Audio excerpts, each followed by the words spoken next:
আসসালামু আলাইকুম ওয়া রাহমাতুল্লাহি ওয়া বারাকাতুহু। আমি হাবিবুর রহমান, প্রভাষক হিসেবে বিজ্ঞান জুরানপুর আদর্শ বিশ্ববিদ্যালয় কলেজ। আজকে আমি অ্যাডজাস্টিং নিয়ে আলোচনা করব। আজকে আমার ষষ্ঠ ক্লাস চলতেছে, অনলাইন ষষ্ঠ ক্লাস। আমি আজকে সমন্বয় জাবেদা নিয়ে আলোচনা করতেছিলাম।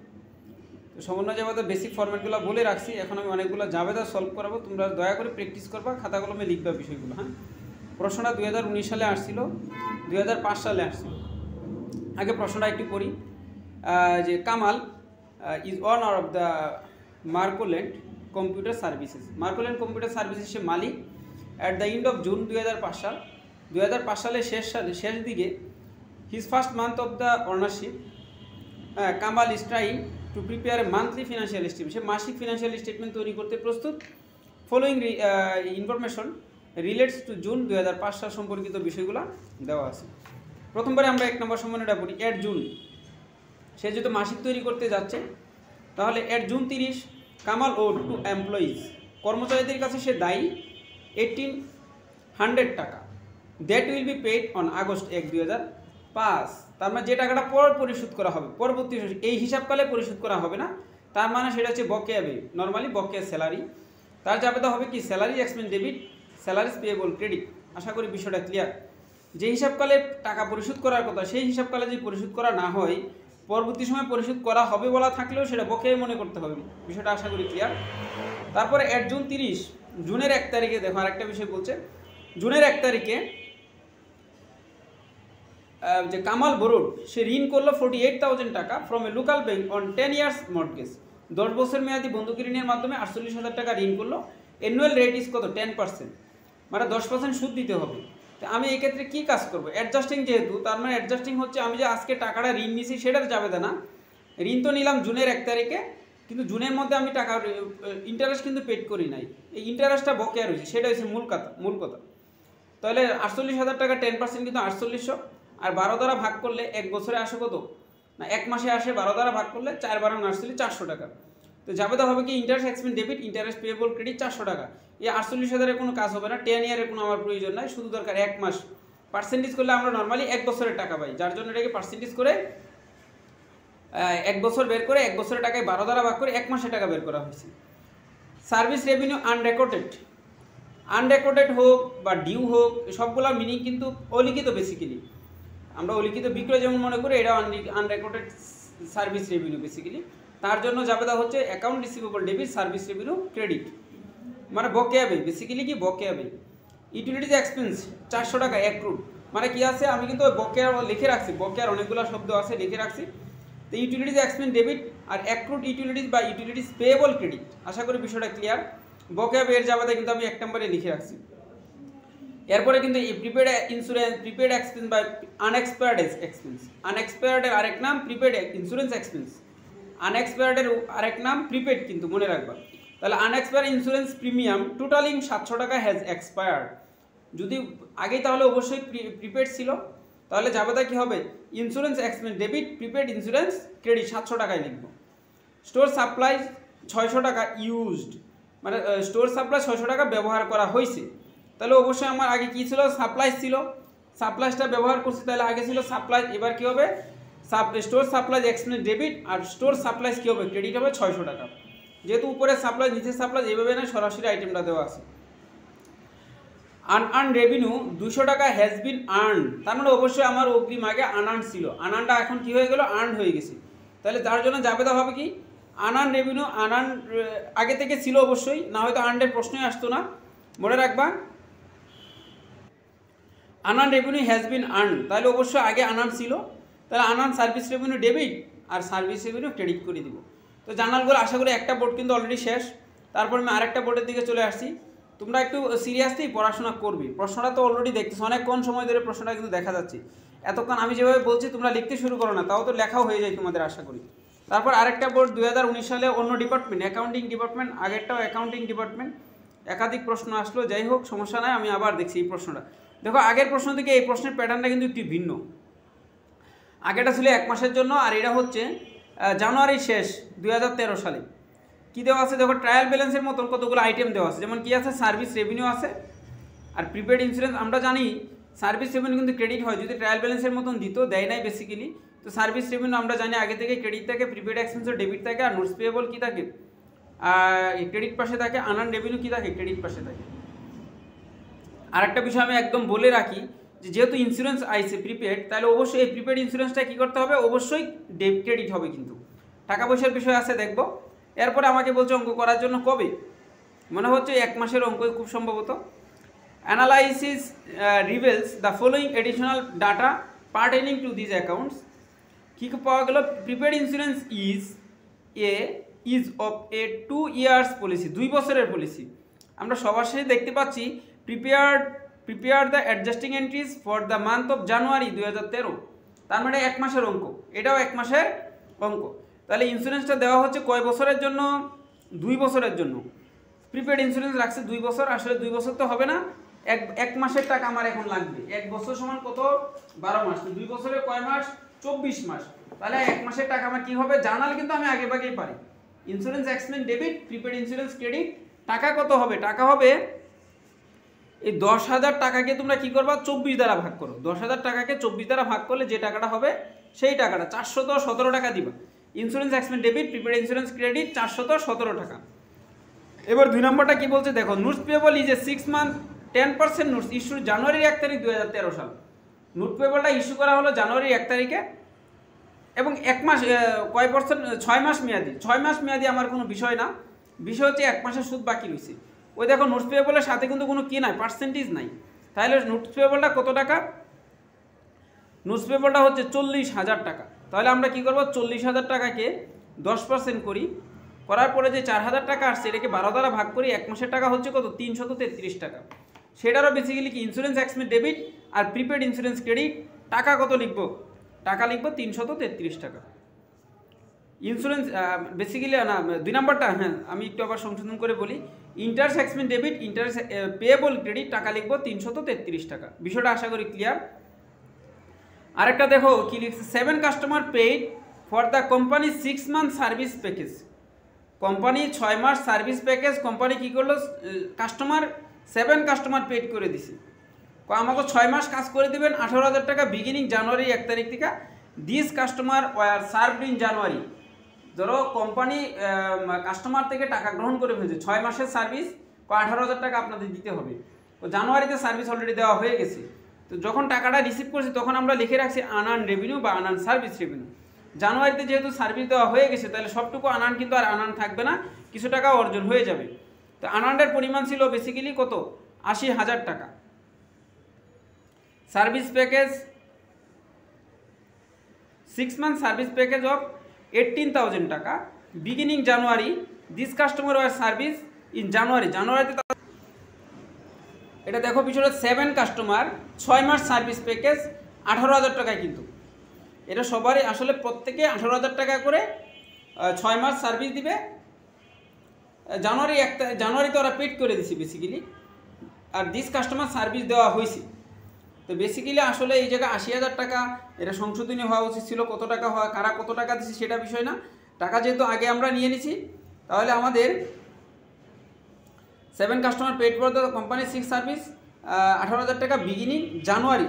তারা পেড করে দিচ্ছে কিন্তু বিগিনিং জানুয়ারি শুরুতেই পেড করে দিছি।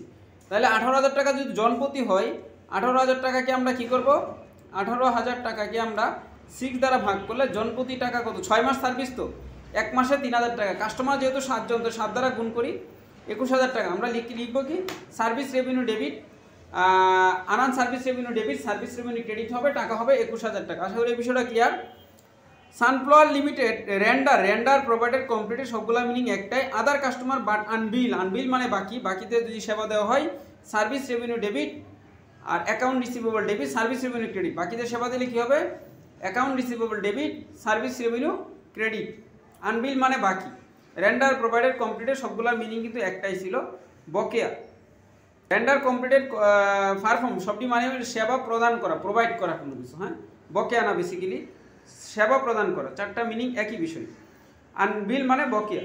এবার পরবর্তী আরেকটা রেকর্ডে আমি আরেকটা অঙ্ক নিয়ে আসছি 2018 সালের অঙ্কটা, যে প্যাটার্নের অঙ্ক করাচ্ছি সেগুলো আগে একটু করাই। অন্য টাইপের আরেকটা অঙ্ক আছে আমি পরবর্তী সময় দেখাবো। আগে প্রশ্নটা একটু বুঝতে চেষ্টা করো যে রাজা স্টার্টেড এ বিজনেস জুলাই 1 তারিখ 2017 সাল। রাজা মোবাইল সার্ভিসিং নাম দিল। আর 31 জুলাইয়ের কতগুলো ব্যালেন্স দেওয়া আছে, যেমন prepaid insurance, office equipment, notes payable, earn revenue, service revenue এবং সাপ্লাই দেওয়া আছে। ভালো কথা। অ্যাডজাস্টিং আমরা দেখি বেসিক্যালি জুলাই 31, তার মানে 1 মাসের অঙ্ক এটাও। Prepaid insurance for 2 years effective from July 1 তারিখ 2017। তাহলে জাবেদা কী হবে, কিছুক্ষণ আগেই করে আসছি। Insurance expense debit, prepaid insurance credit, 30,000 টাকাকে 24 দ্বারা ভাগ করলে যে টাকা হবে তাই চলে আসবে। ডিপ্রিসিয়েশন অফিস ইকুইপমেন্ট 12,000 টাকা পিএ মানে পার এনাম বাৎসরিক। তা আমাদের জাবেদা করার সময় depreciation expense debit, accumulated depreciation credit টাকা লিখতে হবে কত, টাকা লিখতে হবে 1,000 টাকা। 12 মাসে 12,000, 1 মাসে 1,000 টাকা। তারপরে আসো notes payable 10% 6 month effective July 1 তারিখ, সেটাও সেম কিছুক্ষণ আগেই করে আসছি। নোট পেয়েবলটা আছে কত, 2 লাখ টাকা। 2 লাখ টাকার উপর আমরা 10% করলে 20,000 টাকা হবে। 20,000 টাকাকে আমরা 12 দ্বারা ভাগ করবো, যে টাকাটা হবে তাই। Interest expense debit, interest payable credit. Service provided but unbill, সেটা মিনিং একদম সিম্পল। আগের একটা আছে আনআন service revenue for 6 month starting July 1। এই যে আনআন সার্ভিস রেভিনিউ টাকা 42,000 আছে, সেই টাকাটা প্যাকেজ হলো 6 মাস কাজ করে দিব আমি, আর সেই কাজটা শুরু হচ্ছে জুলাইয়ের 1 তারিখ থেকে। তা টোটাল কত টাকার কাজ হলো, 1 মাসে আমরা যেহেতু অবশ্যই টাকা আগে নিয়ে নিয়েছি, 6 মাস কন্ট্যাক্ট করছি, 1 মাসের কাজ আমি অবশ্যই করে ফেলছি। তাহলে আনআন রেভিনিউটা কী হবে আমাদের, আনআন রেভিনিউটা এই ক্ষেত্রে ডেবিট হবে, আর সার্ভিস রেভিনিউ কী হবে, ক্রেডিট হবে। টাকার পরিমাণ 42,000 টাকাকে 6 দ্বারা ভাগ করলে 7,000 টাকা হবে। তারপরে সার্ভিস প্রোভাইডেড বাট আনবিল, তাহলে account receivable debit, service revenue credit, সেটার মানেই হচ্ছে বকেয়া সেবা দেওয়া, অন ক্রেডিট বেসিক্যালি। তারপরে দেখো আরেকটা আসছে সার্ভিস প্রোভাইডেড আনবিল, তো বললাম অনলি জুলাই 1 তারিখ। জুলাই 1 তারিখ 31-এ আনইউজ সাপ্লাইজ বলছে 1,000 টাকা। ও আনইউজ সাপ্লাইজ বা সাপ্লাইজ অন হ্যান্ড কিন্তু বেসিক সেম জিনিস, মনে রাখবা সবাই। আমি বলছিলাম উপরে সাপ্লাই সমন্বয় যদি সাপ্লাইজ লেখা থাকে তাহলে মাইনাস করে টাকা লিখতে হবে। আর জাবেদার জন্য আমি বলছিলাম যে সাপ্লাই রেওয়া মিলে যদি ট্রায়াল ব্যালেন্স সাপ্লাইজ থাকে অবশ্যই সাপ্লাইজটা ক্রেডিট হবে। সাপ্লাই যদি ক্রেডিট হয় ডেবিট হবে সাপ্লাইজ এক্সপেন্স। তো সাপ্লাইজ এক্সপেন্স ডেবিট, সাপ্লাইজ হবে ক্রেডিট। টাকার পরিমাণ কত হবে, টাকার পরিমাণ হবে তোমার মাইনাস করে টাকা লিখতে হবে। 10,000 টাকা থেকে 1,000 টাকা বাদ দিলে 9,000 টাকা লিখতে হবে। যেহেতু আমার 1,000 টাকা সাপ্লাইজ আছে, বাকি 9,000 টাকা সাপ্লাইজ কিন্তু শেষ, তো এক্সপেন্সের জাবেদা যেহেতু নাই এই জন্য এক্সপেন্সের জাবেদা দিতে হলো। Supplies expense debit, supplies credit. মনে রাখবো এই বিষয়টা অনেকবার বলছিলাম যে ইন্স্যুরেন্স এবং সাপ্লাইজ এই দুইটা যদি কখনো রেওয়া মিলে পাও, যেটাই পাইবা রেওয়া মিলে সেটাকে আগে ক্রেডিট করবা।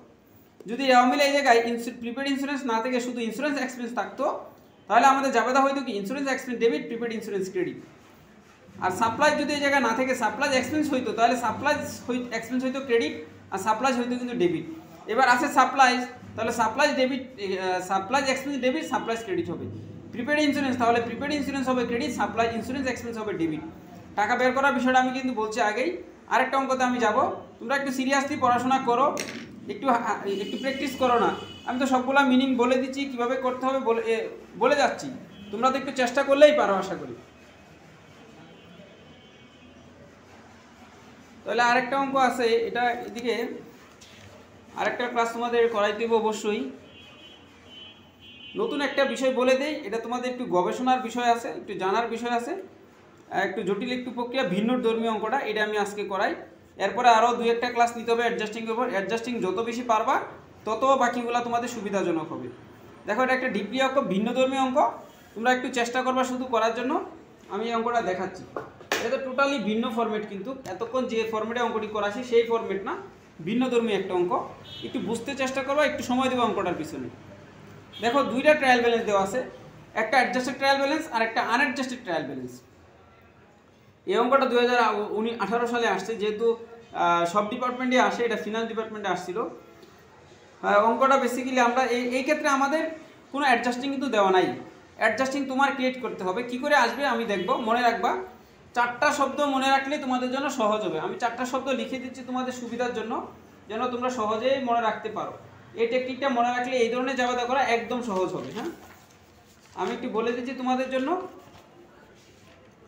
এই 4টা বিষয় মনে রাখলে তোমাদের জন্য একদম সহজ হয়ে যাবে। দেখো একটা আছে কি অ্যাডজাস্টেড ট্রায়াল ব্যালেন্স আর একটা আনঅ্যাডজাস্টেড ট্রায়াল ব্যালেন্স।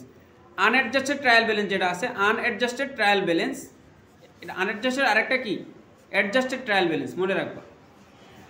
দেখো এই পাশে যদি কি হয়, যে কোনো একটা আইটেম, যে কোনো ডেবিট হোক ক্রেডিট হোক, ডেবিটে আছে এই পক্ষে যদি কি হয় আবার ডেবিটটা কি হয়, এই পক্ষে যদি বৃদ্ধি হয়, ডেবিট ডেবিট বৃদ্ধি হলে আবার কি হবে, ডেবিট হবে। অ্যাডজাস্টিংয়ে ওই বিষয়টা কি হবে, ডেবিট হবে, মনে রাখবা। ক্রেডিট ক্রেডিট যদি কি হয়, বৃদ্ধি হয়, তাহলে আবার কি হবে, ক্রেডিট ক্রেডিট হবে। দুই পাশ কিন্তু কম্পেয়ার করব। ডেবিট ডেবিট বৃদ্ধি ডেবিট করবো, ক্রেডিট ক্রেডিট বৃদ্ধি ক্রেডিট করবো। টাকা লিখবো কত, যত টাকা ছিল অত টাকা। কোনটাকে ডেবিট করবো কোনটাকে ক্রেডিট করবো, যে টাকাটা বাড়ছে ওই নামে ডেবিট ক্রেডিট করতে হবে।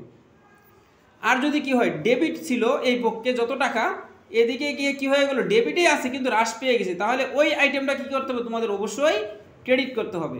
আরেকটা বিষয়, এই পক্ষে ক্রেডিট ছিল কিন্তু এটাও কি হয়ে গেল, হ্রাস পেয়ে গেল, তাহলে অবশ্যই ওই আইটেমটা কি করতে হবে, তোমার অপোজিট করতে হবে, ডেবিট করতে হবে অ্যাডজাস্টিংয়ে গিয়ে। এই চারটা বিষয় ভালো করে মনে রাখবা। আর দুইটা তো টার্ম, ধরো এই পাশে কোনো টাকাই নাই, এই পক্ষে ডেবিট আছে, তাহলে সরাসরি যে আইটেমটা ডেবিট হয়েছে তাকে সরাসরি ডেবিট করবো। ধরো আনএডজাস্টেড ট্রায়াল ব্যালেন্সের টাকাটা নাই গা, তাহলে এই পক্ষে কী আছে, কোনো একটা আইটেম ক্রেডিট আছে, তাহলে তোমাদের সরাসরি ক্রেডিট করতে হবে। মনে রাখবা, ডেবিট ডেবিট বাড়লে ডেবিট করবো, ক্রেডিট ক্রেডিট বাড়লে ক্রেডিট করবো। আর ডেবিটে ক্রেডিটে যদি কী হয়, উল্টা হয়, যেমন ডেবিট হ্রাস পেলো তাহলে ক্রেডিট করতে হবে, ক্রেডিট হ্রাস পেলো তাহলে ডেবিট করতে হবে। আর ডেবিটে টাকা নাই, তারপরে ডেবিটে আসছে কোনটাতে, অ্যাডজাস্টেড ব্যালেন্সে, তাহলে সরাসরি ডেবিট করবো। আর ক্রেডিটে টাকা নাই, তারপরে ক্রেডিটে চলে আসছে, তারপরে আমরা সরাসরি ক্রেডিট করবো। আশা করি অনেক জটিল একটা অঙ্ক, আমি বোঝাতে চেষ্টা করছি, তোমরা বুঝতে চেষ্টা করবো, আমার এই বিষয়গুলো মিল পাইবে এই জায়গায়। দেখো আমি দেখতে শুরু করছি, দেখো ক্যাশ কিন্তু আগেও 40 পরেও 40, তার মানে এটা কোনো অ্যাডজাস্টিংয়ের কোনো কাজ নাই, মনে রাখবা। কিন্তু হ্রাস বৃদ্ধি যদি না ঘটে তাহলে কোনো অ্যাডজাস্টিং হবে না, যেটা হ্রাস বৃদ্ধি হচ্ছে তাদেরই শুধু অ্যাডজাস্টিং হবে। ক্লিয়ার বিষয়টা? এবার আমি আসি, দেখো অ্যাকাউন্ট রিসিভেবল কী হইলো, ছিল 9000 টাকা, 7000 টাকা হয়ে গেল 9000 টাকা। ডেবিট ডেবিট বাড়ছে, 2000 বাড়ছে, যাবে কি হয়, আমরা একটি কনসেপ্ট রাখবো যে অ্যাকাউন্ট রিসিভেবল বাড়ার কারণ হচ্ছে বাকিতে সেবা দেওয়া অথবা বাকিতে বিক্রি করা, তাহলে অবশ্যই রেভিনিউর সাথে, সার্ভিস রেভিনিউর সাথে রিলেটেড হবে।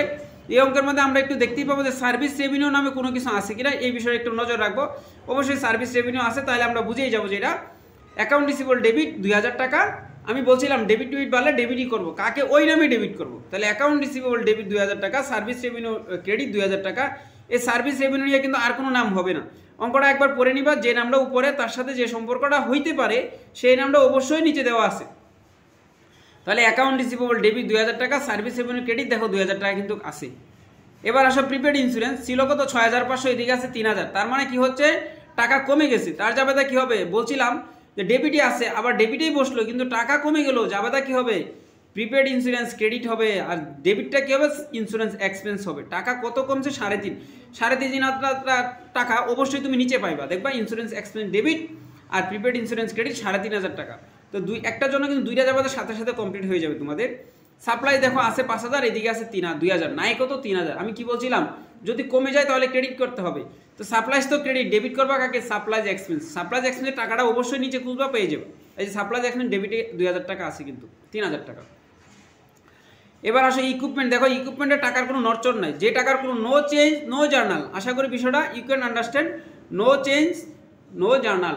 অ্যামাউন্ট যদি কোনো চেঞ্জ না হয়, আনঅ্যাডজাস্টেড এবং অ্যাডজাস্টেড, তাহলে কোনো জার্নাল এন্ট্রি হবে না, মনে রাখবা। দেখো অ্যাকুমুলেটেড ডিপ্রিসিয়েশন, দেখো আগে ডেবিটে টাকা নাই, ক্রেডিটেও টাকা নাই, হুট করে পরের ব্যালেন্স শিটে টাকা চলে আসছে। তার মানে আমি বলছিলাম যদি না থাকে সরাসরি আসে, সরাসরি তারে ক্রেডিট করো। তো অ্যাকুমুলেটেড ডিপ্রিসিয়েশন ইকুইপমেন্টের উপর যদি ক্রেডিট হয়, ডেবিট কি আমরা জানি, অ্যাকুমুলেটেডের লগে সম্পর্ক কার, ডিপ্রিসিয়েশন এক্সপেন্স। টাকা 1000, দেখো নিচে দেওয়া আছে ডিপ্রিসিয়েশন এক্সপেন্স 1000 টাকা, না 1500 টাকা ছিল, 1500 টাকা দেওয়া আছে, তার মানে এই দুটাও কিন্তু আবার হয়ে গেল। এবার আসি নোটস পেয়েবল, নোটস পেয়েবলের টাকা আগেও 30, এখনও 30, no change no journal. Salaries payable, দেখো কি আগে ছিলই না, নোটস পেয়েবল 30,000, স্যালারিজ পেয়েবল 15,000, তাহলে স্যালারি অ্যাকাউন্টস পেয়েবল 15,000, চেঞ্জ নাই, তা জার্নাল হবে না। স্যালারিজ পেয়েবল আগে ছিলই না, নতুন করে চলে আসে 2000 টাকা, তার জন্য জাবেদা হবে কি, salaries expense debit, salaries payable credit. Interest রেটও সেম কাজ হবে, interest expense debit, interest payable credit. একটা নাম এই জায়গায় আছে, আরেকটা নাম দেখো নিচে দেওয়া আছে। অবশ্যই এই যে স্যালারিজ এক্সপেন্সও আছে এবং ইন্টারেস্ট এক্সপেন্সটাও অবশ্যই থাকবে, এই যে এটা আছে। অলরেডি আমার কিন্তু সবগুলো জার্নাল চলে আসছে। আরেকটা জার্নাল দেখি আছে, ওই যে আনআন রেন্ট রেভিনিউ আছে। আনআন রেন্ট রেভিনিউ ছিল 70,000, এবারও 70,000-ই আছে, তার জন্য কোনো জাবেদা আমি দেখতেছি না। তো ইন্টারেস্ট পেয়েবল একটা বিষয় আছে, টাকাগুলো ওরা সঠিক মতন লেখে না, আমি টাকাগুলো সঠিকভাবে একটু দেখে দিচ্ছি। টাকাগুলো এই জায়গায় দেখতে একটু এলিমিলি করে দিচ্ছি, বেসিক্যালি তোমরা একটু দেখে নিবা। আনআন রেন্ট রেভিনিউ টাকার পরিমাণ দেখো ছিল 5500, এদিকে আছে 4000 টাকা, তার মানে 1500 টাকা কমে গেছে। আমি বারবার বলে আসছি যে ক্রেডিট যদি কমে যায় তাহলে কিন্তু ডেবিট করতে হবে। তা আনআর্ন রেন্ট রেভিনিউ যদি আমি ডেবিট করি কত টাকা, 1500 টাকা, ক্রেডিট করতে হবে রেন্ট রেভিনিউ। দেখো রেন্ট রেভিনিউ নিচে 1500 টাকা কি আছে, ক্রেডিট করা আছে, ডেবিটে কিন্তু টাকা নাই, আগের থেকে কোনো টাকা নাই বেসিক্যালি। দেখো সবগুলা কিন্তু অলরেডি এটি কিন্তু রিপিট করা হয়ে গেছে, উপর থেকে বলার সময় সবগুলা রিপিট হয়ে গেছে। জার্নাল আশা করি শেষ। তাহলে তোমাদের জাবেদা হবে কী কী করে আমি একটু বলে দিই আবার।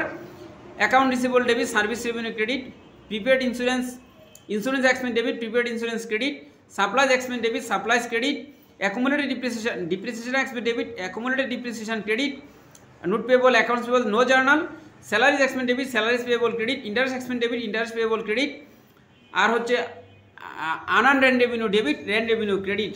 জার্নাল কিন্তু কমপ্লিট, আর কোনো জার্নাল বাকি নাই।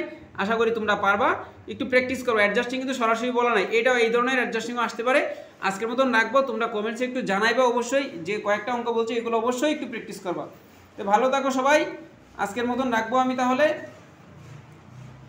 কোনো সমস্যা হলে আমাকে অবশ্যই জানাবে। আল্লাহ হাফিজ তাহলে। হ্যাঁ।